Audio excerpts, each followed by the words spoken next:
हेल' लोगोफोर बे समाव नोंथांमोननि सिगाङाव गोदान भिडिअ लाबोदों आरो बियो क्लास 7 नि क्लास जागोन ससियेल साइन्सनि चैप्टार 10 मौर्य मुगानि उननि भारतबर्ष दा बेनिनो नोट्सबो बाहाय मोनगोन आरो बेजों लोगोसे क्लास 7 नि गुबैनि ससियेल साइन्सनि गुबुन गुबुन चैप्टारफोरखौ क्लास लाखांबाय अलमोस्ट 18टा चैप्टारसो जोब्बाय बेनि लिंकखौ डिसक्रिप्शनाव मोनगोन प्लेलिस्टनि आरो बेजों थानानै नायनो हागोन आरो गुबुन गुबुन क्लासनि 6, 7, 9, 10 बेफोरखौ नोंथांमोना मोनगोन बेनिबो डिसक्रिप्शनाव लिंक दं प्लेलिस्ट वाइज नोंथांमोना नायनो हागोन आरो बेजों लोगोसे गासैनिबो नोट्स मोनगोन दा बेखायनो जायफोरा स्टुडेन्ट नङा शेयार खालामनानै हो जाहाथे बैसोर फरायसाफोरा मोनहैजोबनो हानाय जागोन दा बेनिनो फैदो गोबाव खालामाजासे जायफ्रा फरायसा बिजाबखौ बोलानानै लाफा आरो नायफा अब्ला बेनिफ्राय गोनांखौ बाहाय खिन्थानानै होलांगोन बेनिफ्राय बुजायना होलांगोन बेनिफ्राय बाखि माखासेखौ गावबागाव हारसिंबो फरायनो हागोन नङाबा बेवहाय A to Z गासैबो लाइन्सखौ फरायजोबनाय नङा गोनांखौल' खिन्थागोन नङाबा जोबोद गोलाव जागोन दा फैदो गोबाव खालामाजासे नायनि मौर्य मुगानि उननि भारतबर्ष होनदों दा बेयो 7नि चैप्टार हिस्ट्रि पार्टनि बेलायाव एबा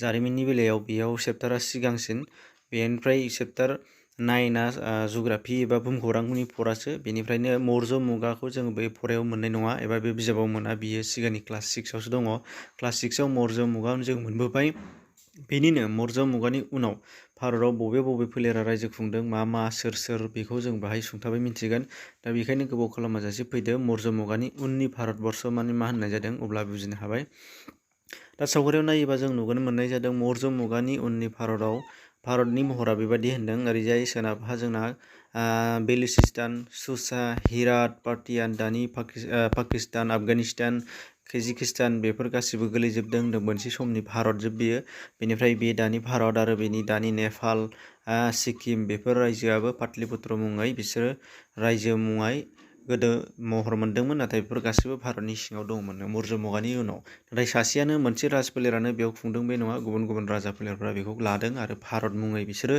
गोसार जादोंमोन बेखौ बाहाय बुंनाय जादों मौर्य मुगानि उन समाव दानिया फैदों मौर्य मुगानि उन समाव सोर राज फोलेरफोरा रायजो खुंलांदों जों मिथिना लानि मौर्य मुगानि उनाव सिगांसिन राज फोलेर फैनाया जादोंनो शुंग फोलेर आरो बिनि उनावहाय सेकेन्डआव फैदोंनो सातबाहन बेनिफ्राय दङ सेदि कलिंग बेनिफ्राय इन्ड' ग्रीक शक पार्टियान कुषाण बेफोरबायदि गुबुन गुबुन राज फोलेरफोरा मौर्य मुगानि उनाव राजाफोर जानानै रायजो खुंलांदों गोबां बोसोरहालागै बिनिनो मोनसे गोसोआव लानो गोनां दं नैबेवहाय नाय गोसोआव ला बेयो जोबोद गोसोआव लानो गोनां पतन्जलि मुंनि सासे जोबोद गिदिर लिरगिरि बिथाङा बै समाव मौर्य मुगानि उनावनो महाभाष्य मुंनि बिजाब लिरलांदों होनदों आरो बे बिजाबा जोबोद इम्पर्टेन्ट बिजाबा जाहैबाय रावखान्थिनि सायाव लिरनाय बिजाबखौ गोसोआव लानांगोन बेनिफ्राय फैदो हादरारि रायजो जाखांनाय मौर्य मुगानि उनाव सोर मा फोलेर माबेयाव रायजो खुंदों बेखौ मिथिनि मौर्य मुगानि जोबथारनाय राजा हिसाबै दङनो बृहद्रथ आरो बेखौ सुथारनानैनो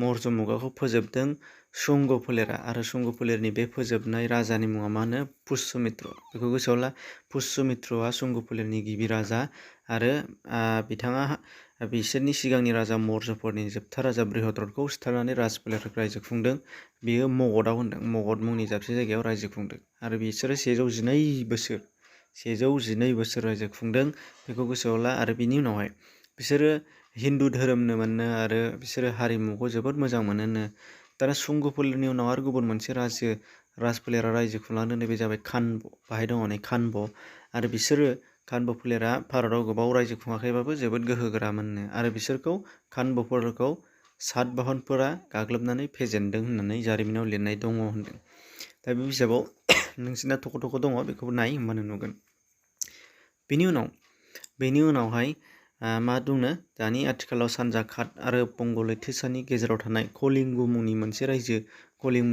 जायगायाव रायजो जाखांदोंनो आरो बेयो दानि उरिष्या रायजोआव गोलैदों होनदों दा आथिखालाव थानाय उरिष्या रायजोआव दा बेयाव खृष्ट गिबि सेथि जौथाइनि जोबनायथिंजाय सेदि एबा सेट फोलेरनि राजा फोलेरा रायजो खुंदोंलायनो बिसोरो दा बे सेदि एबा सेट फोलेरफोरनिबो गोलाव जारिमिन जोङो मोननाय जायाखै बेखायनो सुंद'यै बेयावल' खिन्थानानै होबाय उरिष्या एबा दानि कलिंग बै समनि कलिंग दानि उरिष्या बेयाव सेदि फोलेरा रायजो खुंदों होनदों बेखौ गोसोआव लाबानो जाबाय बेनिफ्राय मिथिनांगौआ जाहैबाय नैबाहाय बे जाबाय सातबाहनफोरनि सोमोन्दै बाहाय लिरदों सातबाहनफोरानो जारिमिनाव गोबाव बोसोर रायजो खुंसिनदों आरो गोबां बिहोमा होलांसिननो हादों होनदों सातबाहनफोरनि रायजो खुंनाय समा दानि दाक्षिणात्य एबा खोला भारताव गोलैयो होनदों आरो बिसोरखौ सातबाहनफोरखौ मा होनो जारिमिनाव अन्ध्र होननानै मिथिनो मोननाय जायोनो अन्ध्र हारि एबा सातबाहन हारि मोननैजों मोनसे मुं।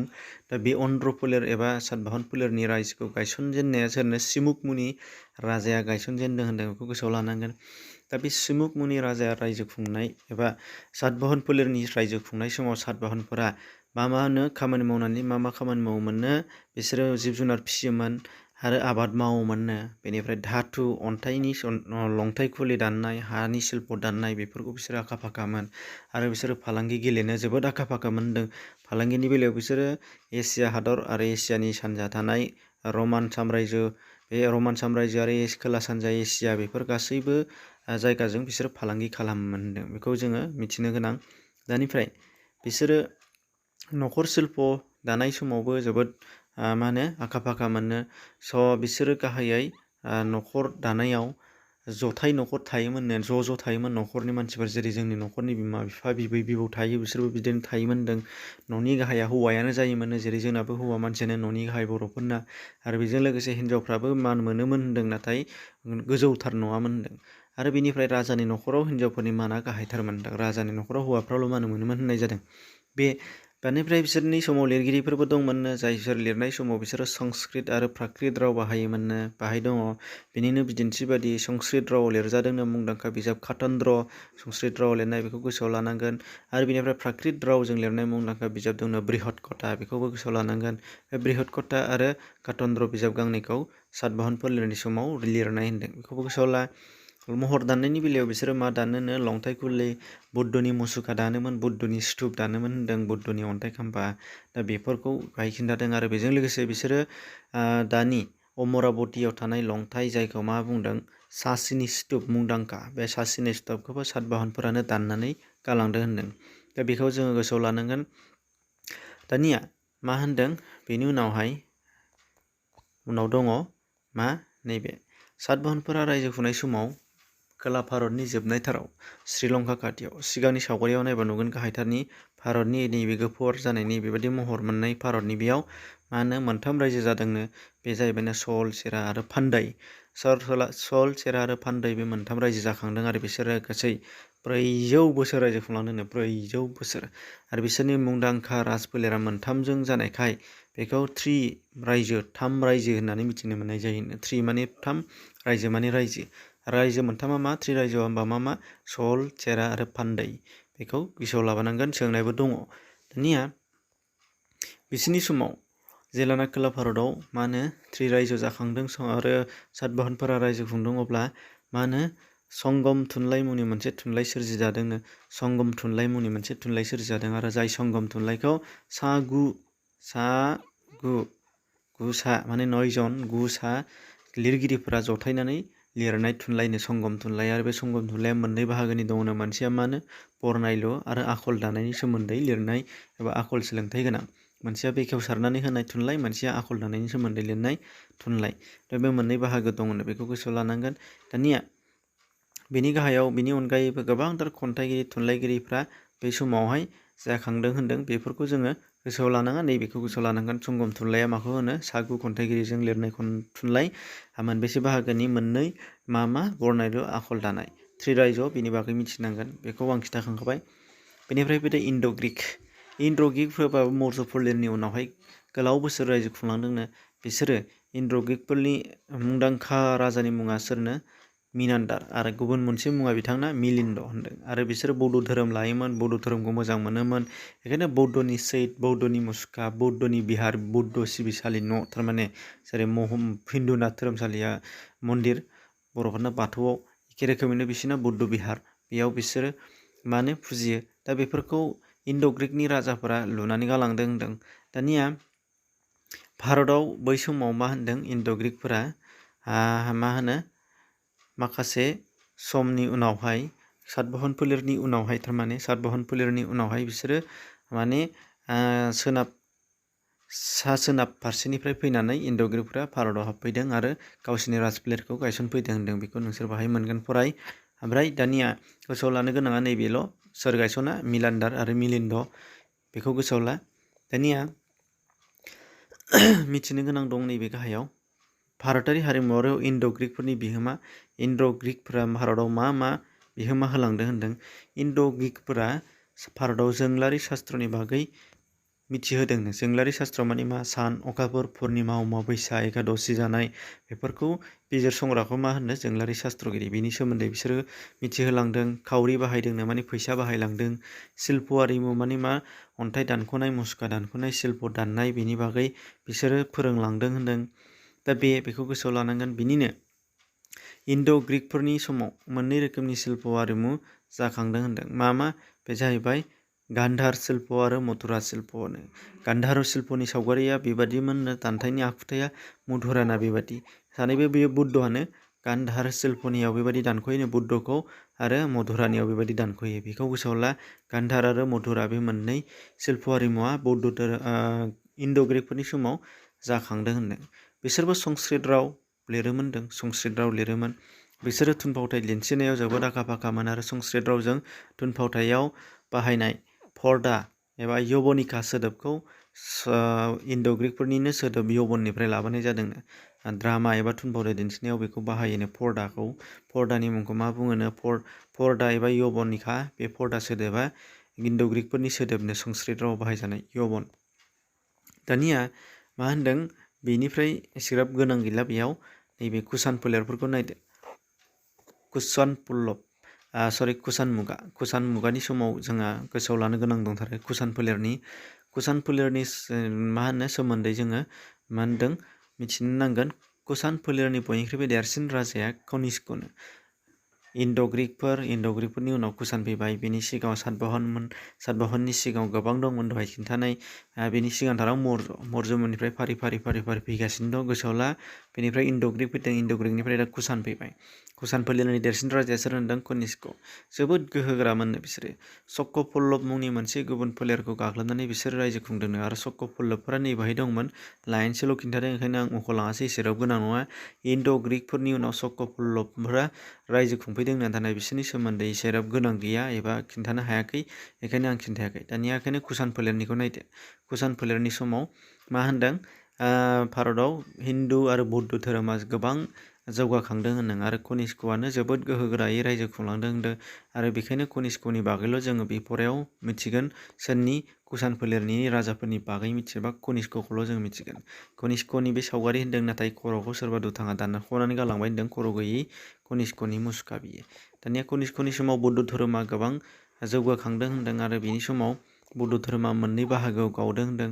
बे जाहैबाय हिनजान आरो महाजान। नैबाहाय दङ हिनजान आरो महाजान। बौद्ध धोरोमा मोननै बाहागोआव गावदों कनिष्कनि समाव। बिनि मोनसे बाहागोनि मुङा हिनजान, गुबुन मोनसे बाहागोनि मुङा महाजान। बिनि उनाव दङ कनिष्कनि समाव गोबां लिरगिरिफोर दंमोन होनदों। आरो बिनिनो पतन्जलिया मुंदांखा, जों दहाय खिथादों। महाभाष्य बिजाब लिरनाय बे सासे। आरो बिनि उनाव बिथांनि समावहाय सासे जोबोद गिदिर लिरगिरिफोर दंमोननो माखासे। बिसोरो जाबाय अश'क, नागार्जुन, बसुमित्र, चरक। बिसोरो आरो कनिष्कनि समाव सासे देहा फाहामनायनि बागै बिजाब लिरग्रा लिरगिरि दंमोननो, जायखौ मा होनदों? बिसोरनि बिजाबनि मुङा चरक संहिता। बेखायनो चरक संहिताया मा होननानै सोंगोन? बा सोखाथाय शास्त्रनि बिजाबनो माने बेराम आजार फाहामनायनि बिजाब होनदों। बेराम आजार फाहामनायनि सोमोन्दै लिरनाय बिजाब। दानिया मा होनदों? कुषाण मौर्य मुगानि उनावहाय खावरिफोरा बाहायजानाय मा महर बाहायोमोन होननानै बे इन्ड' ग्रीकनि समाव फैसा बाहायनाय खावरिनि महर, कुषाणनि समाव बाहायनाय खावरिनि महर, सातबाहननि समाव बाहायनाय खावरिनि महर, फैसानि महर, थारमाने शक फोलेरनि समाव बाहायनाय फैसानि महर। बेखौ गोसोआव ला। बेनिफ्राय गोसोआव लाथारनांगौआ गाहायाव दंसै, एसेग्राब गोजौआव गैला। बिसोरो मा होनो? कुषाण फोलेरनियाबो आबाद मावो। आरो बेनिफ्राय मा होनो? आखाइ शिल्प माने खामार खुमार, दंफां मिस्ट्रि बायदिसिना खामानि मावनानै जायो। आरो बिसोरबो फालांगि गेलेयोमोननो। बांसिनै गाहायै बिसोरो मा फालांगि गेलेयोमोननो? मस्ला, बानलु, चन्दन, मैदेर हाथाइ, हिरा बायदिसिनानि फालांगि गेलेयोमोननो। बिसोरो सना, बाहेरा हादोरनिफ्राय सना लाबोनानै दोनफैयोमोननो भारताव गावसिनि रायजोआव। आरो बिसोरनि खावरिया सना आरो रुफानि जायोमोननो। बेखौ जोङो नायनांगोन। बारा गोसोआव लानो नांलाया, गोनां नङा। आं खिन्थानायखौ गोसोआव लानांगोन। बेनिफ्राय दं मौर्य मुगानि उननि जिउ खां राहा। मौर्यफोरनि उनावहाय मा मानसिफ्रा जिउ खुङोमोननो? मौर्य मुगानि उनावहाय माने आबादारिफ्रा गोजौ थाखोनि जाबोबायमोन होनदों। बिसोरो गोबां आइजें आइला आबाद मावनायाव बाहायनो रोंबायमोन होनदों। बियो बाहाय दङ। बिनि बाहाय बिदिन्थि सावगारि दङ मा बाहायोमोन आबाद मावनाय समाव मोननैसो होदों। बेनिफ्राय मौर्य मुगानि उनाव सा भारत आरो खोला भारताव आलदा आलदा थाखोनि मोनथाम थाखोनि मानसिफोरा रायजो खुंनानै आबाद मावदोंमोन, थांनानै थादोंमोननो। मौर्य मुगानि समावहाय दै जावनाय, दै सारनाय, फुख्रि ना सारनाय आरो बेनिफ्राय आबादाव दै सोनाय बिसोरो जौगाबायमोन होनदों। बेनिफ्राय मौर्य मुगानि समाव सा भारताव मोनथाम रोखोमनि खामानि थायोमोननो, मानसि थायोमोननो। बेफोर जाबाय फोलेर फारि बादि जाबोनाय गामिनि गोरा, सिगांनि माहाजोननिफ्रायनो बिनि फिसाया माहाजोन बेखौ होनदों। फारि फारि फोलेर फारि बादि जाबोनाय आरो फिसा उदां आबादारि हा बिगोमा गावहानो आबादारियानो गावनि आंगो हा गोनां, गावनि हायावनो आबाद मावग्रा बेबायदि थाखोनि दङनो। हा गैजायै मावदांसा होनो हा गैजाया माहाजोनबो नङा, मालायनाव खामानि मावनानै थाग्रा, खामला मावनानै जाग्रा बेबायदि मानसि दंमोन होनदों। आरो खोला भारतावबो मोनथाम दंमोननो, बिसोरबो एखे हा बिगोमा, जमिदार, हा बिगोमा गोबां, बिसिनिया सासे मानसिनावनो गोबांथार हा थायो। बेनि हा बिगोमा 5,000, 1,000, 500, 600 बिदि हा बिगा थायो। बेनिफ्राय बिसिनियाव आबाद मावनानै जाग्रा दङनो, बेखौनो बुंदों आबादारि मावदांसा। आरो जेबो गैथारि आबादबो मावनो हायि, हाबो गैजायि, खामला मावनानै जाग्रा बेखौ बैग्रा होननानै बुंदों, बान्दा। खोला भारताव बिदि मोनथाम, सा भारतनिया गाहायनि मोनथाम, बिदि मानसि थाखोनि दङमोन होनदों। आरो बिनि अनगायैबो आरोबाव बिसिनि समावहायबो न'खर शिल्प आखाइ शिल्प, सि दाग्रा, दो दोख्ला दाग्रा, दंफांनि मिस्ट्रि खामानि मावग्रा, ना सारग्रा, सना नागिरग्रा, बिसोरबायदि गोबां खामानि मानसि मावनानै जाग्रा दङमोननो, बाहाय दङ। बेखौ नायबानो नुबाय। आरो बिसिनि समाव सा भारताव आरोबाव दंनो, मोनसे नैबे श्रेणी संघ मुंनि मोनसे आफाद दंमोननो, श्रेणी संघ, जाय बेंक बादि खामानि मावोमोननो। बेंक बादि रां दाहार होयोमोन मानसिफोरनो, फालांगि गेलेनो, आबाद मावनो थाखाय रां थोयियाव रां दाहार होयोमोन आरो सुद लानानै रां दाहार होग्रा मानसिफोरमोन बिसोरो श्रेणी संघ। जेरै बेंकनिफ्राय जों रां दाहार मोनो आबाद मावनो एबा जोङो खामानि मावनो थाखाय जोङो बेंकनिफ्राय रां दाहार लायो, एखे रोखोमनि मौर्य मुगानि उनावबो बेबायदि श्रेणी संघ मुंनि मोनसे आफाद थानानै मानसिफ्रा रां दाहार होग्रा दङमोन होनदों। दानिया अब्ला बेनिफ्राय गोसोआव लानो गोनां गैला, बिसोरो बेखिनियानो। बेनिफ्राय जोबनोसै, नैबे जोबनायाव जेबो गैया। कुषाण मुगानि आरो सातबाहन फोलेरनि आरो गुबुन गुबुन फोलेरफोरनि रायजो खुंनाय समाव मा सोदोमस्रि जाखांदोंमोन बेनि सोमोन्दै बाहाय ससे खिन्थानाय दङ। नाथाय बिसोर एसेग्राब गोनां नङा। गोनांखौ आं खिन्थाबोजोबखाबाय आरो बे गोनां खिन्थानायनिफ्रायनो सोंनाय दङ।